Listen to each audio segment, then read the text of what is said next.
espacio de filología vamos a hablar ahora de lengua española. Me acompaña el profesor, el catedrático Francisco Abad Nebot. ¿Qué tal, profesor Abad? Buenos días, un saludo y gracias por acudir a esta cita. Sí, buenos días, muchas gracias a ustedes. Es una cita que tenemos pendiente porque el profesor Francisco Abad es catedrático de lengua española en la Facultad de Filología de la UNED, con muchos años de servicio en la Facultad de Filología de nuestra universidad, la UNED. El motivo de esta cita es la publicación, la segunda edición de un libro que lleva por título Historia General de la Lengua Española, del que es autor el profesor Francisco Abad. Es una segunda edición que ha salido recientemente revisada y ampliada. Quiero subrayarlo. Lo de subrayar con la voz es un poco difícil, ¿verdad, profesor Abad? Pero bueno, repetirlo por ejemplo. Segunda edición revisada y ampliada de Historia General de la Lengua Española. ¿Le parece, en primer lugar, situar la materia que es la historia de la lengua? No sé si es una pregunta muy amplia, pero yo creo que nos puede centrar en el tema que vamos a tratar. Sí, muchas gracias. Efectivamente, mis modestos servicios en la Facultad de Filología de la UNED cubren ya 38 cursos ininterrumpidos, los 38 con dedicación exclusiva y los 38 como catedrático, o sea que no ha sido pequeña la responsabilidad que he tenido. Espero haberla cumplido dignamente y ahora que ya llega a su fin, puesto que por ley voy a tener que dejar la enseñanza. ¿Qué es la materia de la historia de la lengua? Bueno, vamos a ver. En los estudios lingüísticos es sabido que se distingue la perspectiva sincrónica de la diacrónica. La sincrónica es un estado de lengua, el funcionamiento en un momento dado del mecanismo idiomático. O sea, si cogemos el español de la península actual, pues hay un mecanismo fónico que hace que unas consonantes y unas vocales se distingan de otras. Y así se forman las palabras. Que se distinga la morfología, o sea, se distingue el masculino del femenino, el singular del plural. Si nosotros queremos referirnos a un objeto plural, usamos el plural y no el singular. Ese es el mecanismo del idioma. Y el mecanismo del género, pues masculino y femenino.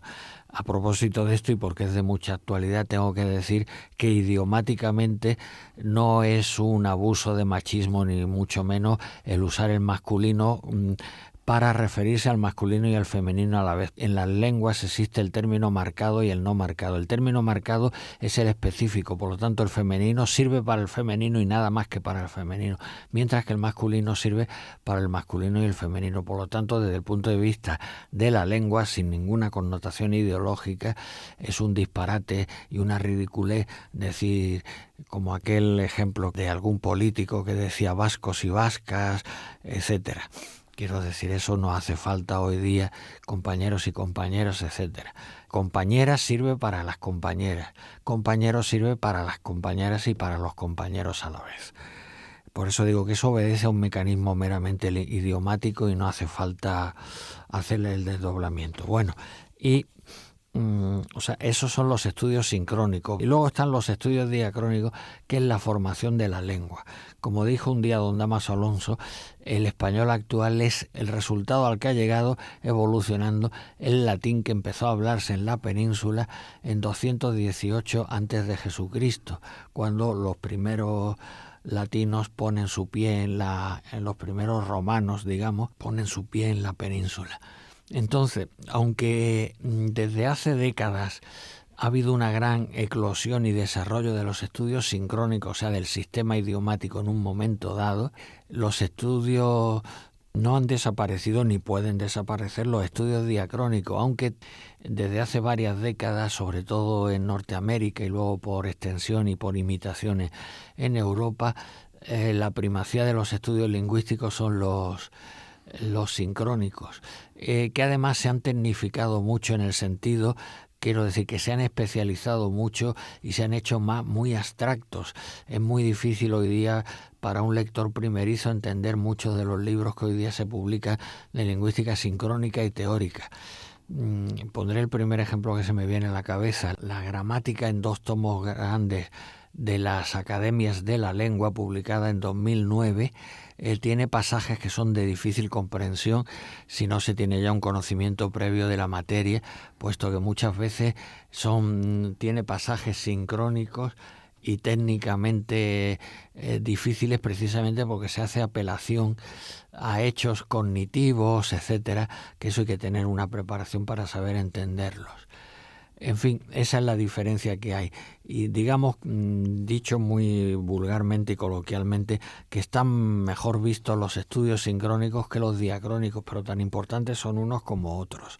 Y diré también, no para defender la diacronía, sino porque es así, que los estudios diacrónicos son más difíciles objetivamente que los sincrónicos, porque requieren conocer la historia de un país, la historia de la cultura, etcétera. No se pueden hacer como los sincrónicos, que basta con apelar a datos lingüísticos y como muchos psicológicos, etcétera. Pero los estudios diacrónicos requieren una sólida formación. En el caso nuestro, pues en historia de España e Hispanoamérica. Pondré un último dato para responder a esta pregunta. Todo el mundo se extraña mucho de un hecho que es muy poco conocido. Sin embargo, es cierto que el español no se difunde en Hispanoamérica hasta el siglo XX. O sea, hasta el siglo XX. No me estoy equivocando en lo que digo. O sea que esto quiere decir que la diacronía hay que conocerla, y dentro de la diacronía está este dato elemental, pero dato que por poco conocido sorprende mucho. En los territorios, en las repúblicas hispanoamericanas, no se hablaba normalmente español hasta principios del siglo XX. Muy bien, es un dato yo creo que debemos tener en cuenta todos los hablantes del español. Estamos hablando, les recuerdo, con el profesor Francisco Abad, el catedrático Francisco Abad, sobre el libro Historia General de la Lengua Española, sobre su segunda edición revisada y ampliada. Profesor, ¿por qué podemos decir que este es un libro filológico y no solo lingüístico? Sí. Bueno, yo este libro lo hice, por supuesto, para cualquier lector que tenga la bondad de acercarse a él, pero lo hice también de una manera específica para los alumnos de la UNED. Ha sido mi pequeña contribución. Yo he tenido ya en mis muchos años de servicio aquí en esta universidad, he tenido matriculados un número muy aproximado de más de 12.000 alumnos, lo cual es un número altísimo para una sola persona.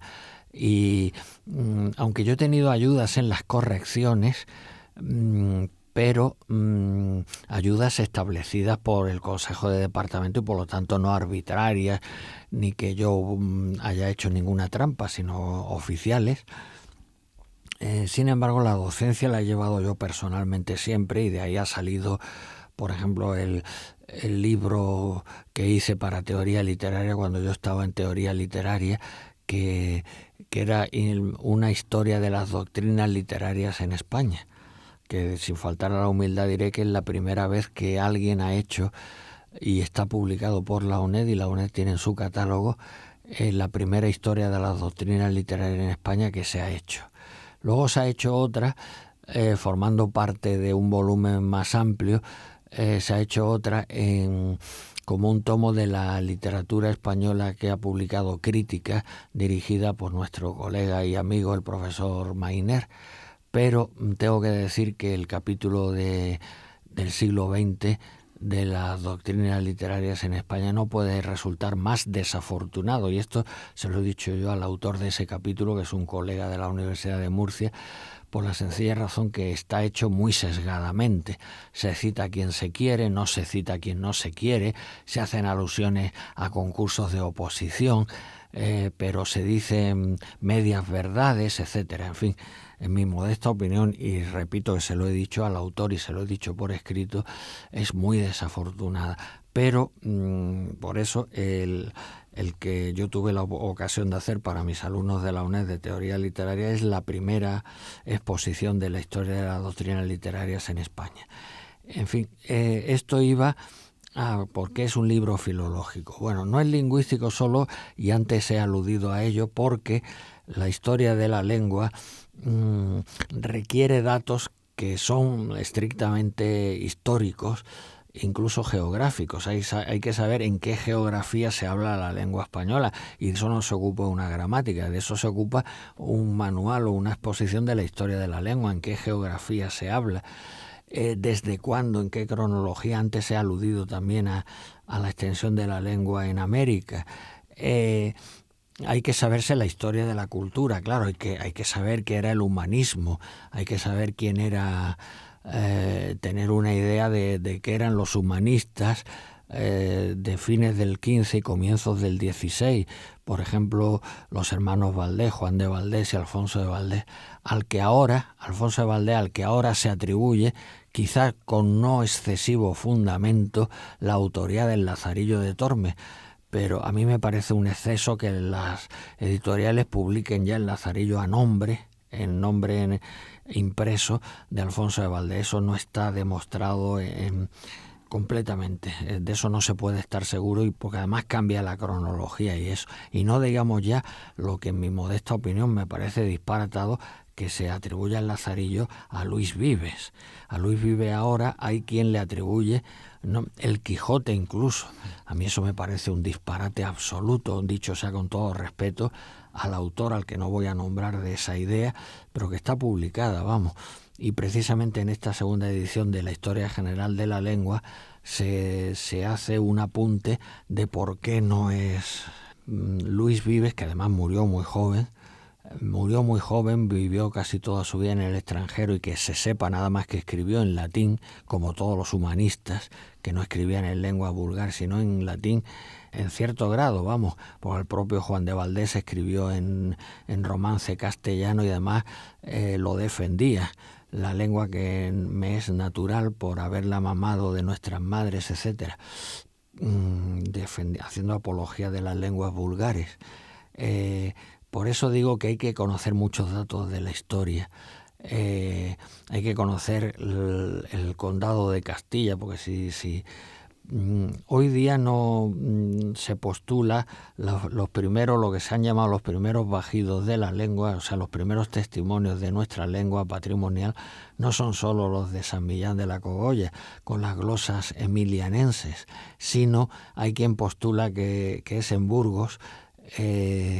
Se remite al cartulario de Valpuesta, o sea que se sitúa en Valpuesta los primeros testimonios escritos de la lengua. En fin, eso no está muy claro si son los riojanos o los datos de Valpuesta, y claro, además ahí hay incluso celos regionales y afán de los políticos contemporáneos de apropiarse de ese bien, pero ya digo que hay que conocer, pues eso, que si se llama castellano, pues qué era Castilla, cómo se fundó, cuando Castilla pasó a ser reino con los hijos de Sancho el Mayor de Navarra y con Fernando I, sobre todo, que es el primer rey castellano,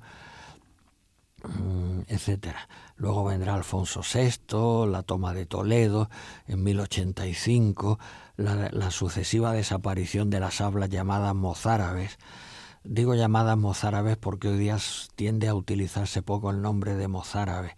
El arabista Federico Corriente, que es quizá el mejor arabista español que hay hoy día, ha propuesto que al llamado mozárabe se le denomine romandalusí, o sea, lengua romance andalusí y no mozárabe. Pero bueno, los que ya tenemos alguna edad, pues hemos aprendido el nombre que le dio Menéndez Pidal de mozárabe. Y por eso digo que este libro es filológico, porque no solo apela a datos lingüísticos, sino a datos históricos y a datos culturales. Incluso diré que, siendo la historia de la lengua de don Rafael Lapesa mejor que la mía, porque él era un profesional mejor que yo, Lapesa fue el mejor historiador de la lengua del siglo XX, junto con su maestro Menéndez Pidal, los dos más identificados con la historia de la lengua española, con la disciplina historia de la lengua. Sin embargo, es decir, el mío tiene más datos, mi libro tiene más datos culturales, y el de Lapesa tiene más datos lingüísticos. Esto ha pasado también en el catalán. En el catalán hay exposiciones de la historia de la lengua catalana que están también muy llenas de datos culturales, pero que son necesarios en todo caso. Estamos hablando de lengua española y el motivo de este programa es tratar sobre el libro Historia General de la Lengua Española, sobre la segunda edición revisada y ampliada de la que es autor Francisco Abad, catedrático de Lengua Española en la Facultad de Filología de la UNED. Profesor Abad, ¿qué periodos se distinguen en la historia de la lengua española? Sí, este es un asunto de gran interés, de enorme interés y que además no está bien solucionado. Menéndez Pidal, antes de la guerra, publicó ya un capítulo sobre historia de la lengua que a él le llamó la atención, el siglo XVI. Hay que decir que el siglo XVI, y a lo mejor en esta conversación luego surge otra vez este asunto, es de importancia capital, no solo porque la lengua empieza a trasplantarse a América y a principios del XVI hay ya testimonios de habla andaluzada trasplantada a América en México y en el Caribe en general, sino porque digo que Menéndez Pidal hizo énfasis en una partición, aunque él no lo dice tan explícitamente, de hacia un tercio de siglo. O sea que él distinguía en el siglo XVI y comienzo del XVII y desde fines del XV distinguía periodos.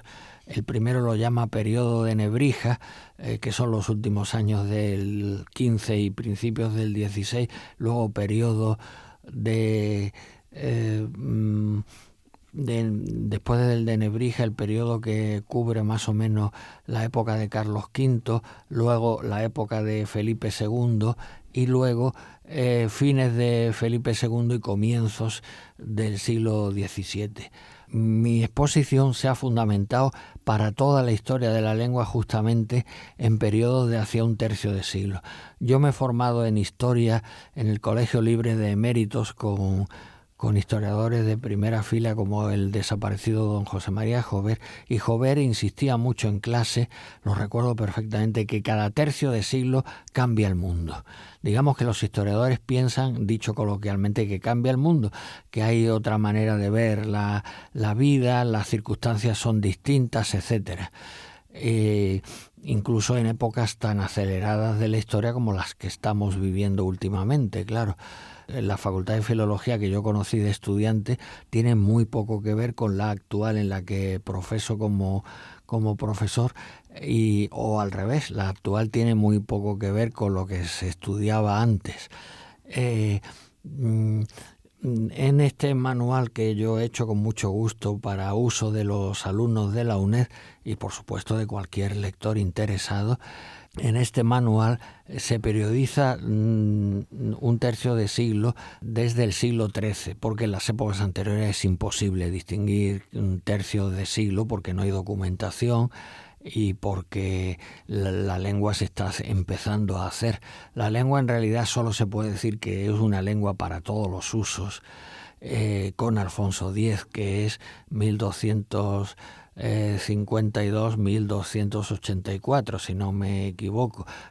Aunque Alfonso X, no siendo todavía rey, ya promovió alguna traducción y alguna obra en castellano desde 1250 aproximadamente. Pero desde entonces se puede hablar de tercios de siglo, y eso yo he procurado distinguirlos a lo largo de toda la trayectoria del idioma.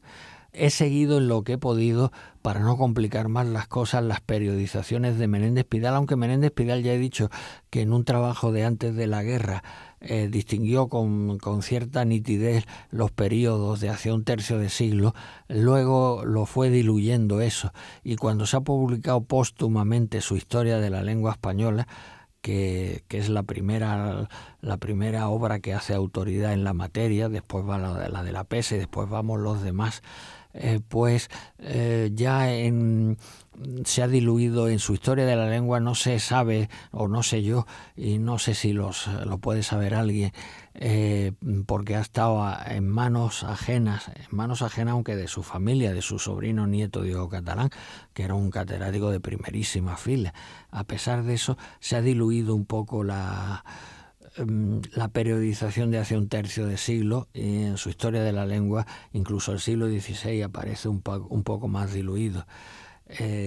No es como antes de la guerra, que él dijo muy nítidamente: época de Nebrija, época de Carlos V, época de los místicos, de la literatura ascética y mística, que es la de Felipe II, y luego la época de Cervantes y Lope de Vega.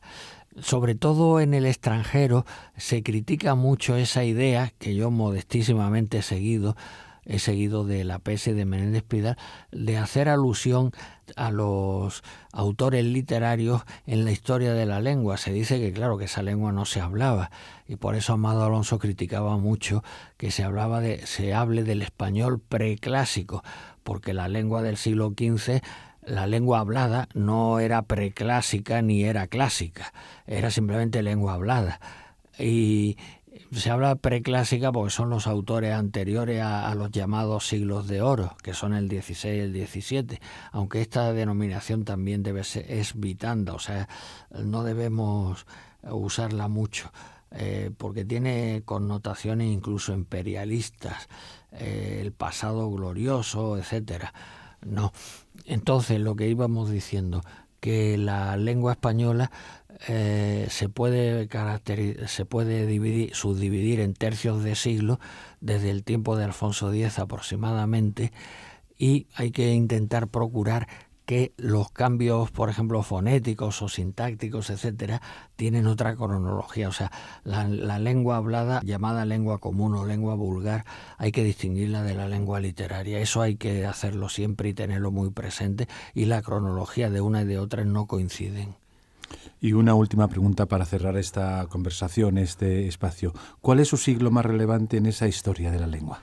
Sí, bueno, el siglo más relevante, antes lo apunté, es el XVI, no solo porque la lengua se empieza a difundir ya por Hispanoamérica, mal entendido como Latinoamérica, una designación tampoco muy adecuada, sino porque ocurren muchas cosas. Ocurre la expansión del español por Europa, el español se habla también en Italia, es la época imperial, en el mejor sentido de la palabra imperial, de la época de Carlos V, y por lo tanto es un siglo fundamental. Además, en la primera mitad del siglo XVI, el reino de Toledo, o sea, lo que hoy es Castilla la Nueva, etcétera, tiene todavía fonética medieval, mientras que Castilla la Vieja tiene ya fonética moderna, es más avanzada la pronunciación.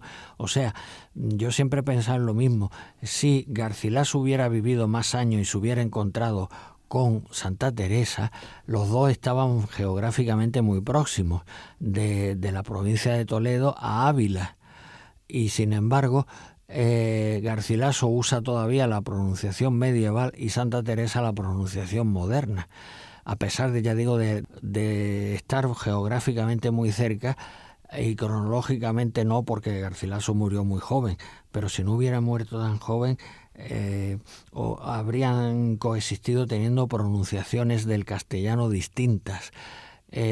Por eso digo que el siglo XVI es importante en la historia fonética, y en la sintaxis la profesora muy eminente hoy día, Concepción Compani, que es hispano-mexicana, es española, pero creo que nacionalizada mexicana, debe tener la doble nacionalidad, ha subrayado ya que desde el arcipreste de Ita se notan rasgos aislados en que va apareciendo la sintaxis moderna.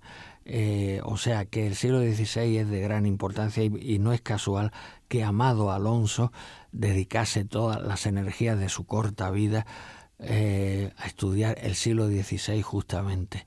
Ese es el motivo del realce del siglo XVI, que ocurren muchos cambios en el siglo XVI, tanto en la extensión geográfica de la lengua como en su evolución fonética, y ya digo, mitad norte de España fonética moderna, mitad tirando hacia Castilla la Nueva, hoy día llamada políticamente Castilla-La Mancha, que es fonética todavía medieval, y Andalucía, donde ya se estaba formando el dialecto andaluz. O sea que hay muchas novedades, y el siglo XVI es absolutamente capital. Esto lo dijo también otro lingüista eminente que ha muerto hace poco, Eugenio Coserio. Muy bien, pues terminamos aquí nuestro tiempo de radio, nuestro espacio. Ha sido un placer tenerle en estos programas de radio que quedan colgados en canal.uned.es, al que puede acceder tanto los estudiantes de la UNED o de otras universidades como oyentes en general.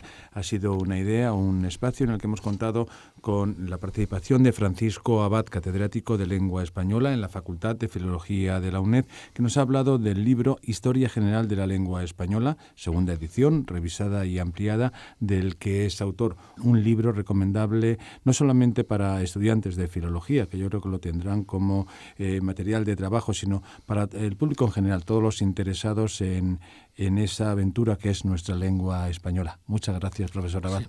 No, gracias a ustedes. Como a veces me lo preguntan, no es por hablar de mi libro, como ahora se dice con humor, pero está publicado en Valencia por una editorial que se dedica al derecho, pero también a las humanidades, que es Tirán lo Blanc. Es que a veces me lo preguntan, ¿eh? No sí, lo digo, queda no bien, lo digo por hablar de mi libro. Queda muy bien hecha esa anotación, porque yo creo que les puede ayudar, facilitar la labor a los estudiantes que quieran adquirirlo. Muchas gracias, profesor Abad, y nos vemos aún en este curso en un nuevo programa. Sí, deseo participar y volveré a hablar otra vez de la historia de la lengua, porque es la asignatura, después de 49 cursos ininterrumpidos como profesor, es la asignatura con la que más me identifico, la historia de la lengua española. Pues queda hecha esa cita. Hasta pronto.